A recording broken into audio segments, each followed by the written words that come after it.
Everybody, please welcome Andy from the Hershey Bears and talk to you about their marketing efforts. He's going to give some stuff to you. Andy, thanks for coming in and joining us. No problem. So this will be as informal as possible. Even though there's a PowerPoint here, that's just to keep me on track. At any time, jump in, stop me with any questions. If we get on a topic that everyone's pretty engaged in or wants to kind of know why we do things a certain way, or or has some questions about what we're doing in certain areas, jump in, ask questions, do all that. If we don't get the whole presentation, that's fine. I'd rather talk about stuff that everybody's interested in and kind of trending topics rather than to go ahead and stay on a topic that everyone's not that interested in. So.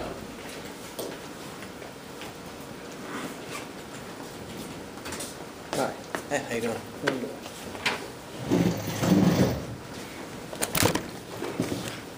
So everybody in here is interested in sports marketing, right? That's what we're doing here. What do you see about sports marketing? I don't know, I guess I'm a networker, I like sports. Okay. Combination of the two. Fair enough. Any idea what you want to do with sports marketing end of it, or not 100% sure? Not 100% sure. Hopefully something along with tournament, running tournaments, and helping out with tournaments. Excellent. Yeah. I'm a coach. Anything that does sports. Yeah, very cool. How about you? Me, I'm interested in marketing, Okay. so I just needed to take some marketing classes, and I enjoy sports, not to the extent that a lot of people in this class do. Yeah. So I just thought it'd be interesting to see how they do what they do. It's always incredible whenever I look at sports marketing as opposed to marketing in general. Sports marketing has always been an area where you can kind of just try things and do things. It seems to be at kind of the cutting edge of trends. I know that marketing in general gets there, but a lot of times, corporations and some other folks might be a little bit slower to react because they're more worried about the analytics and the data capture and making sure that they get all the ways to process the information they're getting, where sports marketing just seems to be, you just got such an instant connection with the fans and such an avid base that, once in a while you can try some things, and it seems that they're a little bit more willing to try those things before, some corporations jump on board. I know that even though we were a little bit behind, I felt, in Facebook and Twitter, really when you look at where other companies were in that game, I mean, we were still a little bit ahead of the curve. So, sports marketing is fun in that respect, and they kind of get a little bit of an opportunity to try a little bit more, do a little bit more, ultimately we're measured by selling tickets, and so XYZ company might be, how many widgets they sold, and they've got to go into analytical research of how they sold these, and we do that a little bit, but we don't seem to drill quite as much down into some of the other things that bigger corporations do. So it should be a fun one for you. That's you. I think it's mostly like the sponsors that interest me the most about it. All right. Well, part of my background prior to doing the marketing end of it was doing the sales end of it. So we'll definitely get into a little bit of that, and ever-changing world for sports partners. It used to be. This is before I was in the business, but 1980s, 1990s, it was, I'll join on with a sports team, I'll buy a sign, and everyone's going to buy my product. And now with so many sponsors, really just that almost oversaturation of sports sponsors, you have to do a lot more than just the sign now. It's what kind of experiences can you give your consumer that's different from everybody else. And there's a lot of different reasons now that people are getting involved in the brand. So it's been a huge transition over years. It's been it's kind of fun to watch. It's challenging as a marketer because you always have to, all right, well, how else can we reach the business for this particular customer? Again, it used to be, hey, we put a sign up and we call it good, but those days are long gone. So you only have so much inventory during the game, before the game, and access to players. And, kind of how do you carve those pieces up so you can kind of keep all the partners happy. It's been a lot of fun working on that end of it. You? I'm more into the sports end of it, but I with marketing, if you're a fan of a sport, you would know how to get other fans to a game and what approach to use. Very cool. I just like the sports, basically. Yeah.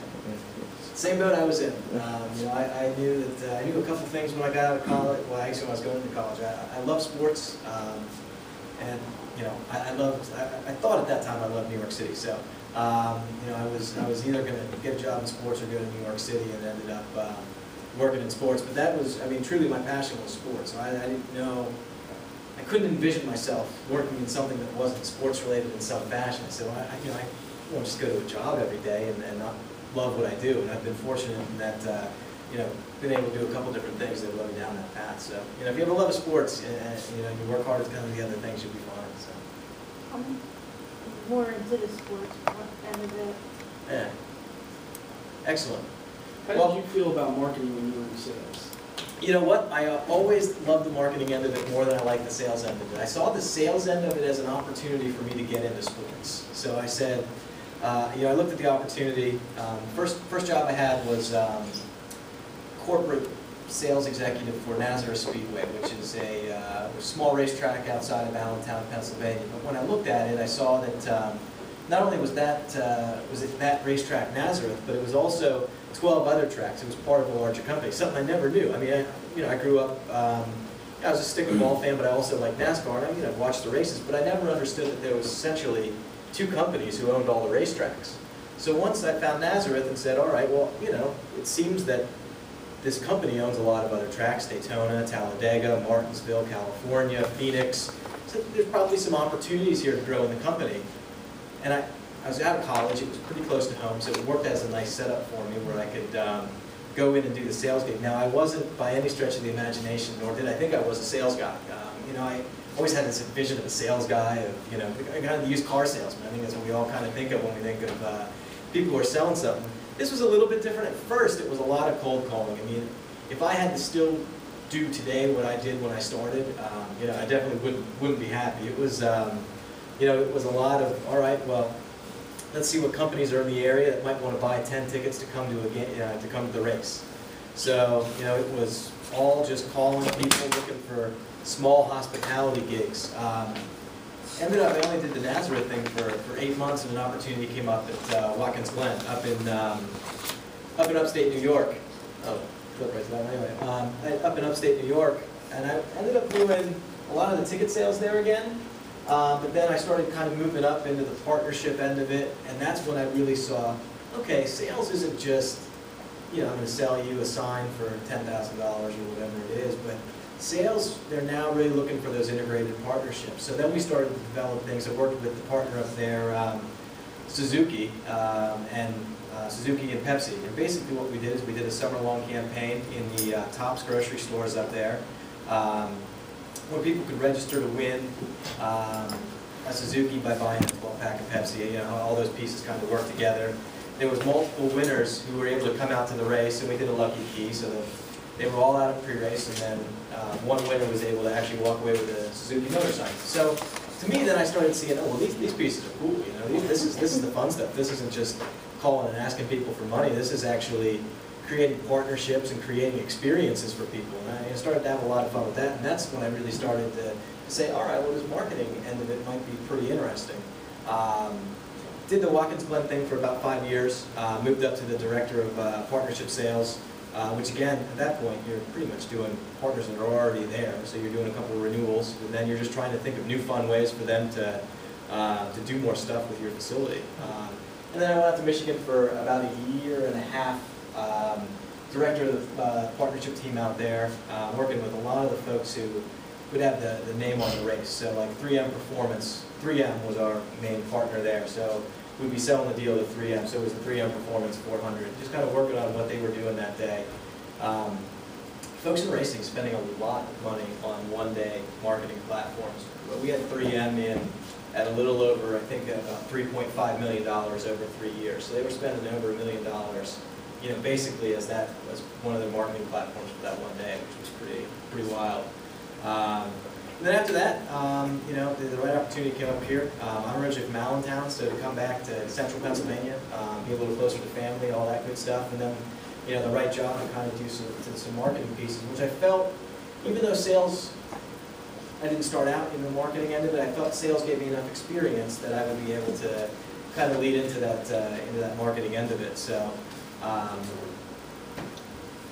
now that I'm in, I love it, and I really, once I got into the business, I realized, okay, sales isn't what I wanted to do, but I understood that, well, here's kind of this marketing end of it. I saw what the consumer marketing managers and those folks were doing.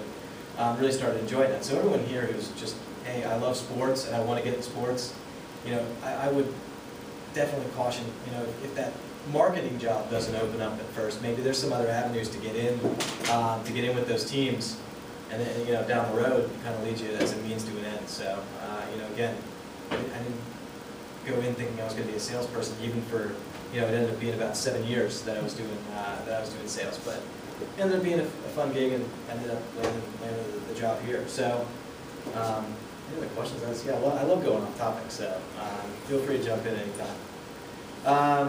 We'll talk about it a little bit. Introduction, pretty much already done, so we got that taken care of. We'll talk about Bears marketing. That's what we're going to focus on here. The traditional media that we're doing, that's what I handed out there. That's really our traditional media plan for the year. We'll jump into that and kind of talk about the numbers there and kind of talk about why we picked certain things and why we landed where we were. The one that I've really started to have a lot of fun with over the last year and a half is the social media end of it. I'm going to group the iPhone app into that as well. The iPhone app kind of probably sits on its own, but we'll group it in with Facebook and Twitter for now. And then we'll lastly talk about just some in-market promotions we had done with the Bears over the past year and a half. That was an area, when I came here, we just didn't do a lot with it.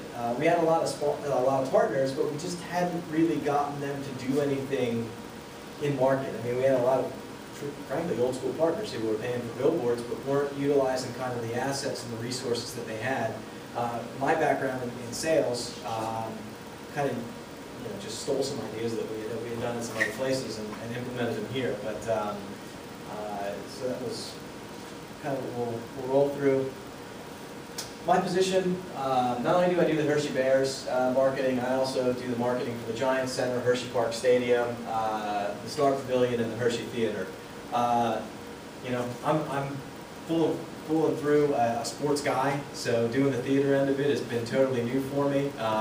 The terminology has been totally different, and just, it was a bit of a learning curve, but once I got into it, was happy that I had the opportunity to do it. So it's been a little bit of a learning curve, but what I've learned is entertainment is entertainment. And if a person is an avid Hershey Bears fan or an avid Hershey theater goer, the ways to reach them and the way to strike the chord is pretty similar as far as advertising goes. So that's been, you know, there's been a lot of crossover. And then, you know, the events at Giants Center and the stadium, the concert goers are, to me, pretty similar to theater goers and pretty similar to sports goers. They're avid about something, so all right, well, let's find out what their demographic is. Let's find out how we can reach them and figure out how to get them here. The way it shakes out, the Bears, I really have the most control over that. The Giants Center, the stadium, and the theater, we usually will rent those facilities out to promoters. So all of our plans and everything that we're doing will need to go to a promoter first. So we will work on the media plan, but essentially it has to get approved by somebody else before we can do anything moving forward. The Bears end of it, media plan development, execution, you know, marketing planning, marketing execution, promotions, all the collateral, building the campaign for each year, and then also all of our social media efforts, which has been a pretty massive undertaking. First thing we'll jump into again is that traditional media, the radio, television, print, online, outdoor.